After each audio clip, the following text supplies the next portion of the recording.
Okay, geometry students, this is a quick buzz through on a few things that might help you on the test.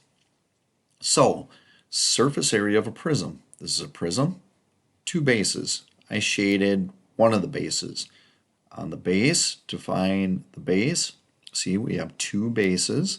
To find that base, the big B, right here, I take base times height, little h, gives me that number. Perimeter of the base, that's the big P, which is the green line right here. So find the perimeter of that and then multiply it by the height. Now, you might not be given the height, or maybe you have to find the height and they give you the surface area. So maybe this is a number here. You take 2 times, and you can figure out what that base is, plus perimeter, which you figured out, and x, which you don't have, and you can work backwards using algebra to solve for x. Regular polygon. This is a regular polygon. All the sides are the same. It is a prism because there are two bases. I shaded one of the bases.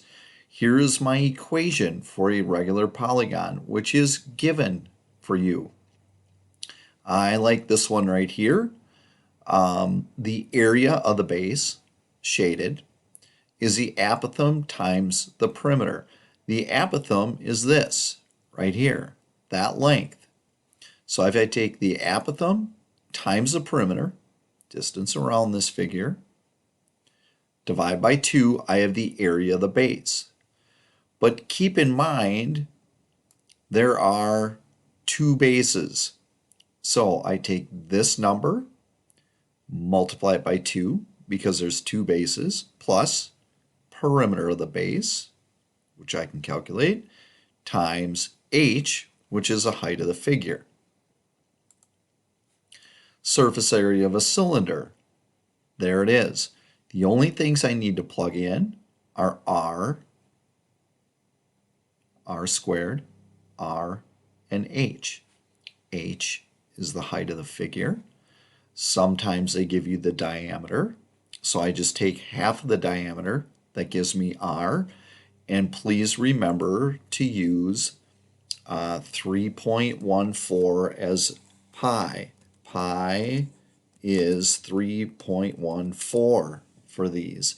If you don't do that, you will probably get it wrong and round to 2 decimal places. Surface area of a prism. This is a triangular prism. The base is whatever there's two of. So this is a base. It is a triangle. I don't like how that covered that there. Sorry about that. But the area of the base is base times height divided by 2. That's what I have here. Because it's a triangle, base times height divided by 2. I have 2 of them, so 2 times the area of the triangle plus the perimeter of the triangle. Well, I can add this plus this, but I need this third side, which this is a right triangle, so I can use the Pythagorean theorem to find this third side. Then I have the perimeter times the height. And again, there's Pythagorean theorem again. I have a right triangle. So I will eventually need this because that is my slant height. 3.14 for pi. Have my radius. That's everything I need. So there's some